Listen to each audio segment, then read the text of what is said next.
Production funding for Behind the Headlines is made possible in part by the WKNO Production Fund, the WKNO Endowment Fund, and by viewers like you. Thank you. Painting over the murals, charter schools in flux, and much more tonight on Behind the Headlines.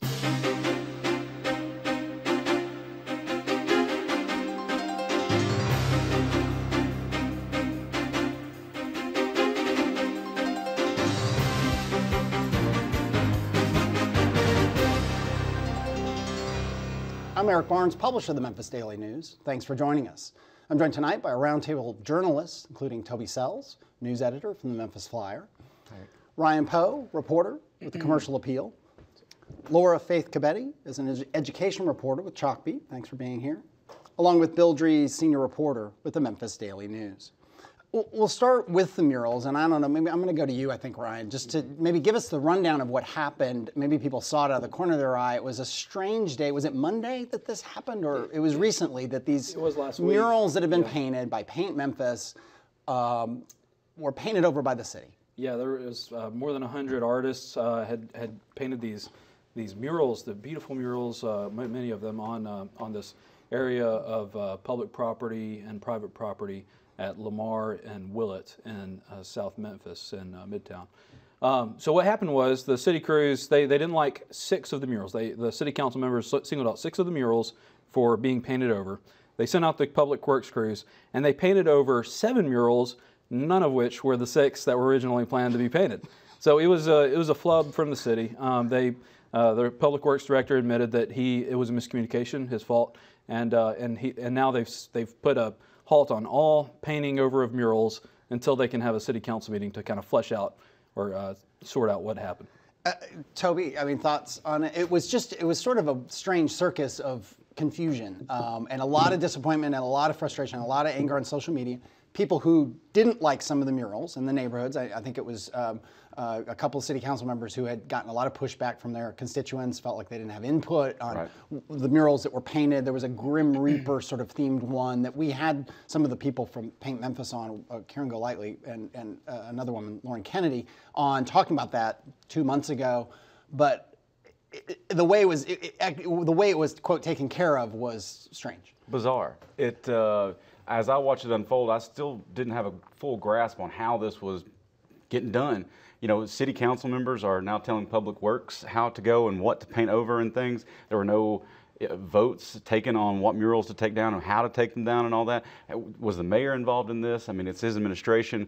And council members just saying, go do this thing, and it happens. I thought, what is happening here? The processes just seem to be breaking down, or maybe there's something I don't understand about how all this is working out. But I do think at the end of the day, and hopefully the next council meeting, they'll kind of figure some of this stuff out. It does show that we've got to have some kind of process for this thing. We've got to have a professional, standard issue way to go about either putting murals up or taking them down, and hopefully we'll get there. Bill, your thoughts?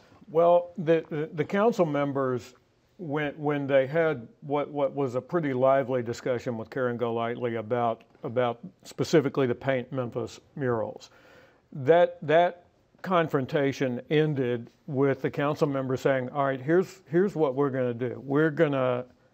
All of us are going to come up with the specific murals that offend us, and we're going to write a letter to Public Works, a formal request that Public Works paint over these specific murals.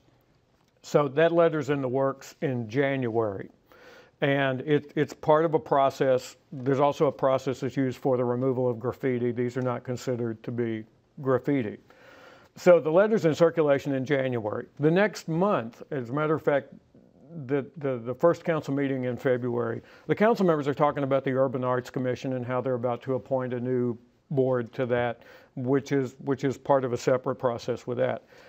And then some of the council members say, well, what happened to our request about painting over those murals? They haven't been painted over, and we want them painted over. They were quite insistent about it. The meeting broke up, continued into the hallway with the council members telling Robert Connect, when are you going to paint those over? We want them painted over now.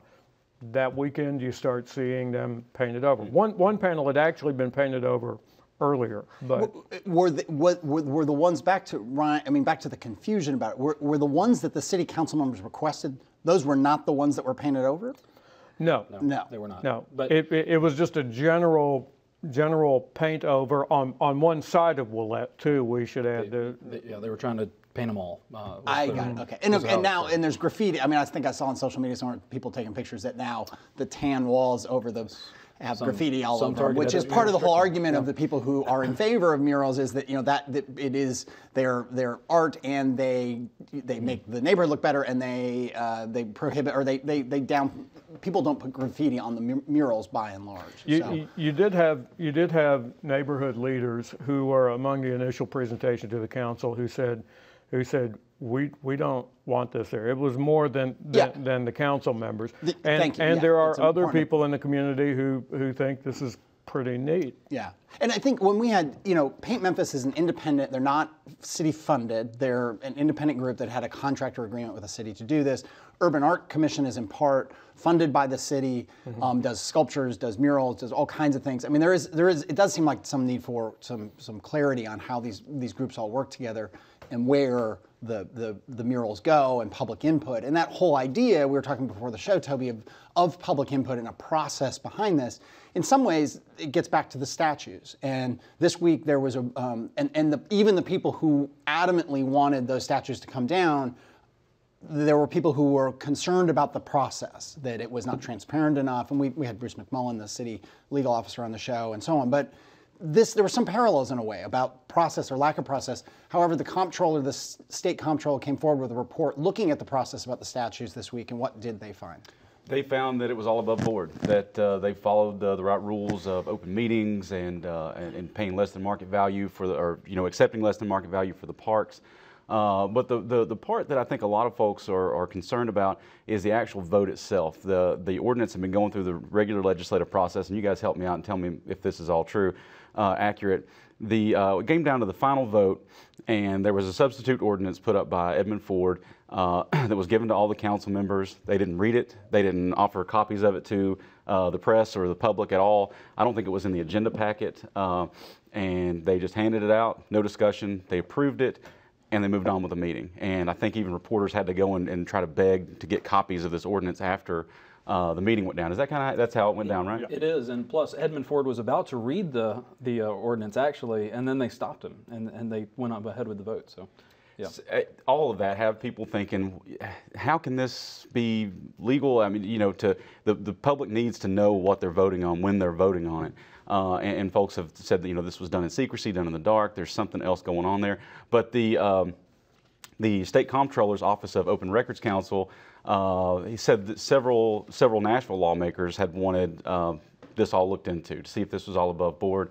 So they launched a review. I think it took a few weeks to look into this stuff. The report that came out yesterday said that auditors had a look at all the open meetings, all the Open Records Acts, and everything, and said that the whole thing was above board and was done legally. Yeah, they had one question on the way the nonprofit was set up, though. I think, right? Which the city pushed back on, but. Yeah, the state report said that there should have been a memorandum of understanding that went to the financial ability of the nonprofit on this, and that wasn't in place. The city's response was, we've done others this way that didn't include the memorandum of understanding. We have confidence of the financial ability of the nonprofit, and the state controller said, we still want to see a memorandum of understanding, so there will be one. Yeah, and we'll stay with that for a minute, and then we'll switch over to education and get Laura involved. I mean, I know I was up in Nashville at the legislature a couple weeks ago, and there was a lot of discussion about whether there'd be sort of retribution on the part of Nashville. The comptroller,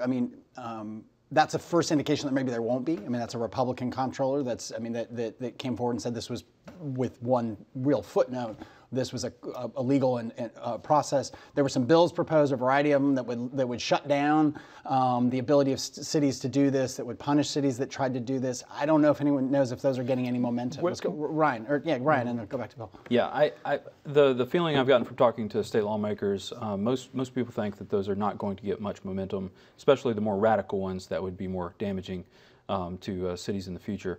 One of them, the main one, would be that would affect us would be if a state law is approved that would let the state seize our statues, take ownership of the statues, and that would kind of let the state control what happens to them.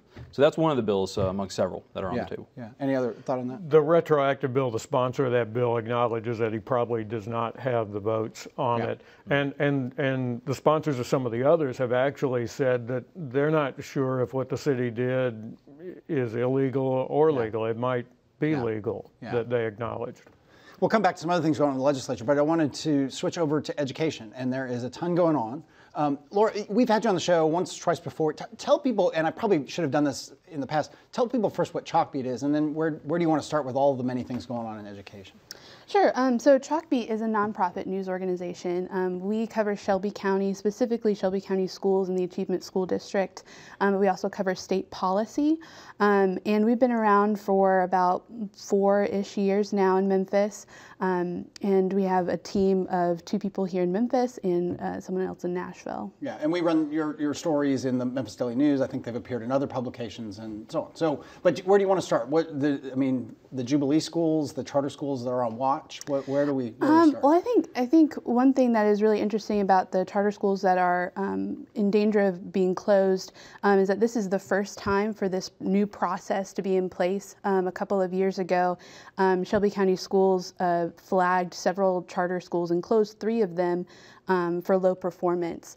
But there wasn't a tried and true process in place to really vet that. A lot of the charter schools complained that they had no warning whatsoever. And so since then, there's been a charter compact committee of charter leaders and district leaders to be able to say, what can we all agree to be more accountable, because charter schools do have more flexibility and power than district-run schools. And so with that power comes a little bit more accountability. So this is the first time that this process is going in place, and so there have been 7 schools that have been flagged under this new process. And do they have a year or 2 years or some period of time in which they have to turn things around? Yeah, so what they'll do is in the next couple of days, they'll within the month of being notified, they need to have an improvement plan. And so when the next year of test scores come back, if things also haven't improved, they'll have another chance for an improvement plan. And if still that doesn't do anything, then they'll be recommended for revocation. And there are, what 50 or either of you, 50 charter schools in the city. And it is interesting. I mean, you get education advocates, education reform advocates who say charter schools are the answer to everything. Charter schools are going to change the nation. This kind of points out, and you get other people who say, look, they're not perfect. They're an attempt. They can be an experiment. There's some charter schools that have incredible performance, some that don't. I mean, your take, you cover education as well. The question is, how do you gauge the response? When the ASD was in its original form, the complaint from the school system is that the state can come in pretty much at any time and just say, we're taking this failing school, and that failing school. And the complaint from the school system was, why doesn't it work that way for the charter schools? And in effect, the school board did actually say, no, this charter school is closed, this one is closed at one point in the earlier process. Dorsey Hobson, the superintendent of Shelby County Schools, has called really the set of rules around charter schools prior to this kind of the wild, wild west. Even things like how many students are you going to have in your charter school?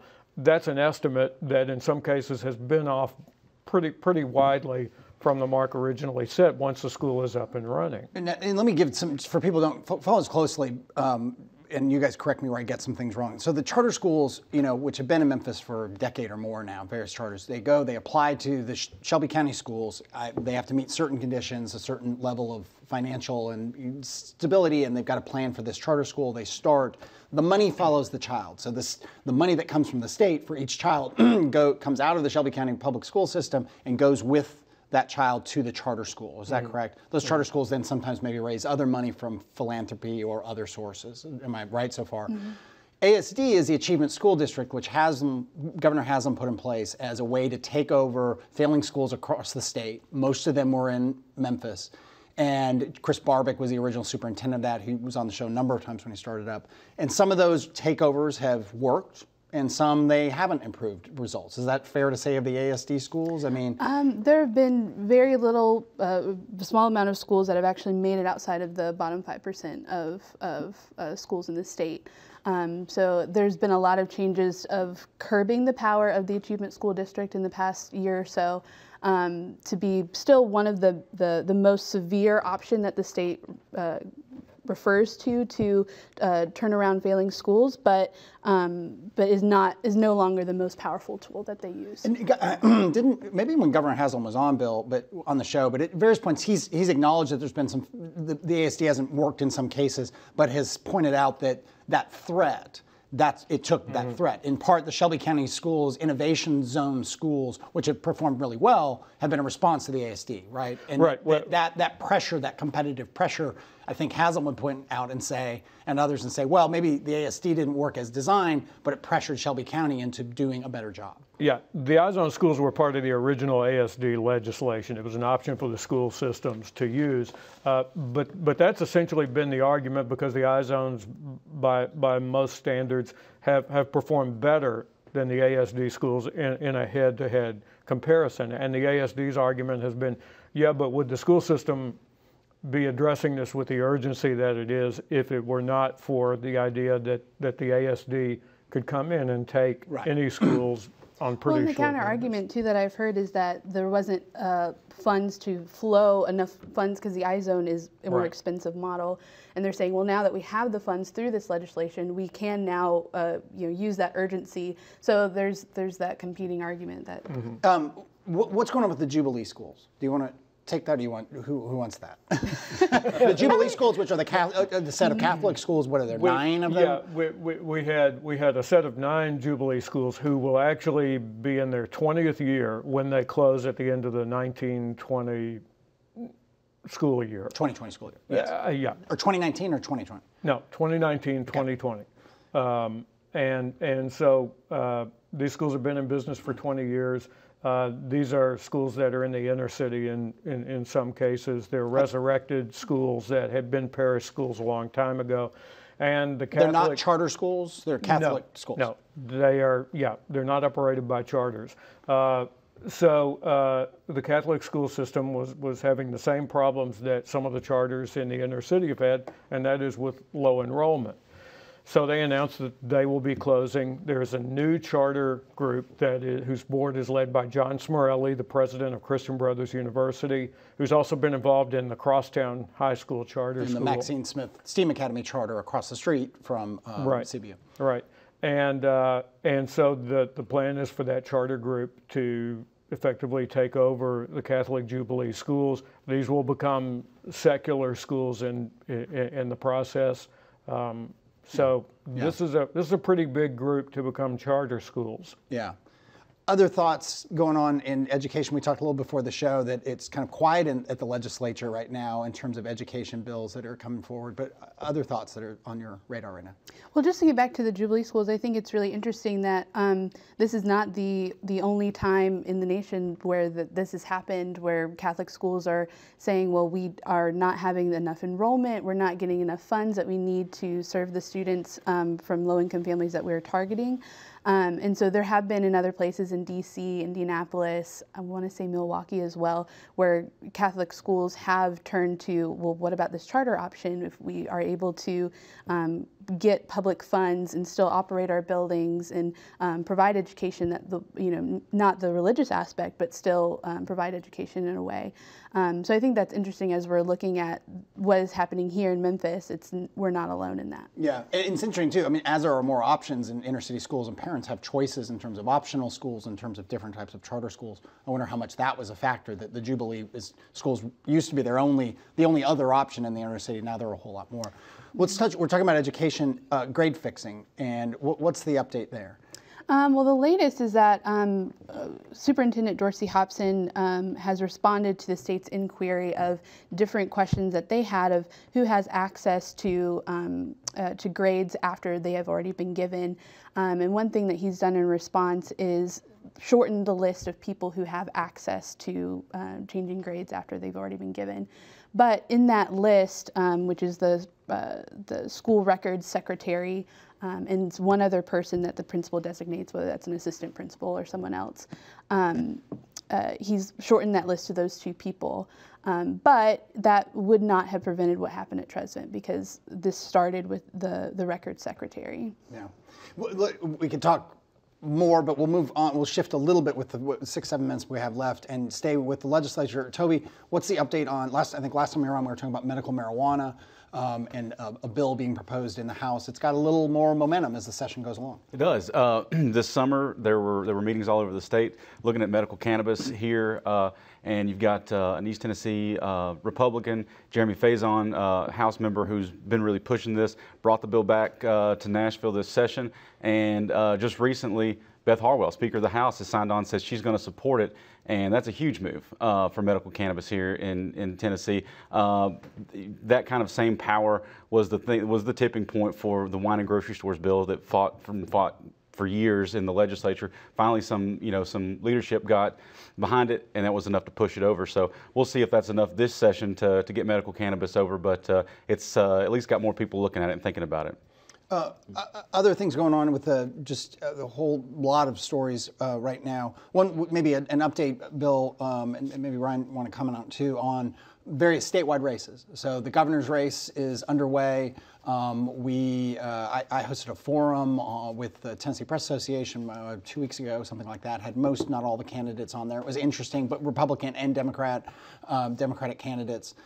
It's interesting to hear them run in a really great economy, and so they had to find ways to sort of separate themselves and say, yeah, Haslam, the economy's great, and but these things aren't working. Well, it was fascinating. And one of the more interesting things, to me, was that Carl Dean, the former mayor of Nashville, who is one of the Democratic contenders, is saying ideology really shouldn't matter in who is governor. And you have 5 major Republican contenders who are in various ways, in different shades, who are saying, yes, ideology does matter. Yeah. And so the idea that it's about building coalitions has become Dean's answer to the economic success that the state is having with a Republican governor and supermajorities in the House and Senate. Yeah, and Randy Boyd opening an office here in the next couple of weeks. I mean, a lot of people saying Shelby County will sort of turn the tide. I was up in Nashville around the time of the forum. Chattanooga was saying, yeah, we're going to turn the tide, and the people in Nashville saying, no, we're the most important area. They're going to turn the tide. Well, no candidate is going to come to X city in Tennessee and say, no, I really don't know why I'm here. This place doesn't but it would be matter so refreshing, wouldn't it? It would be fabulous. I might vote for that in some cases. Yeah. Other thoughts on that? Maybe the Senate race. Corker, Bob Corker, the senator, U.S. senator here, who is going to retire, has been very critical of Donald Trump, is now thinking about not retiring. It's huge, and it's changed the whole shape of that race. He was out. There were a lot of other contenders in there. Marsha Blackburn, the House member from and a big Trump supporter from Nashville area, yes, being the prime Republican candidate for that job, and Phil Bredesen, the former governor, Democrat, 73 years old, right, coming out of retirement, dusting off the campaign shoes as a Democrat to maybe run against Marsha Blackburn. But I cut you off. No, it's just that these people were rushing to fill that void, and then all of a sudden Corker's having second thoughts, and it just again changed the entire shape of that whole election. Yeah. It's also behind the scenes. What was happening was Politico got a hold of an internal poll that was weighted toward Republican voters, and in that poll, Bredesen finished ahead of Blackburn in a general election matchup by 3 to 4 percentage points, which is the margin of error. Yeah, and a lot of people were talking. I mean, if Bredesen got in, he's a very wealthy guy, so he can self-fund a tremendous, to a large degree. But also that all the national money, the Senate leadership conference, the Democratic, I can't remember the name of it, but if they would almost match his money. So if they saw a viable Democratic candidate who would put up their own money, then they would start pouring huge amounts of money into the race, even just as a sort of, in the shell game of forcing Republicans nationally to put money into Tennessee, a state that they had otherwise thought was safe. Yeah, it's a 51 to 49 margin in favor of the Republicans in the Senate in terms of the seats. And the Republicans, looking at that poll, are starting to see a possibility that the seat might change. Well, just with a couple minutes left, we'll shift. Ryan, there was a protest this week, a march downtown. Tell us about that. Yeah, March for 15. More than 500 protesters, by my estimates, got together downtown. They had a strike at the McDonald's on Union. Then later that day, they went downtown. They marched, taking the same route that the 1968 sanitation workers took to City Hall. And the whole point of it was to say that we need a $15 minimum wage, living wage, and yeah, there's a lot of people from out of town. I'd say more than half of the people were from out of town. Really? Yeah. And did Strickland have a response, the mayor? Because in part they were protesting the mayor. It's in the mayor's seat to raise the minimum wage. The mayor can't really do a whole lot about minimum wage in a general sense. He can control how much city employees are paid, and he put out a statement saying that he supports higher wages generally, and that no city employee makes under $12 an hour. And this is the first. I mean, there are more things happening as we move towards April. I don't know what in the observance of the 50th anniversary of King's death. This was kind of a kickoff of the activities we'll see. The march, which also included Reverend William Barber's Moral Mondays group, which is organizing a new Poor People's campaign, is actually involved in it as well. This happened 50 years to the day that the strike actually began. All right, well, we've run out of time, but we'll talk a whole lot more about that. Thank you all, and thank you for joining us. Join us again next week.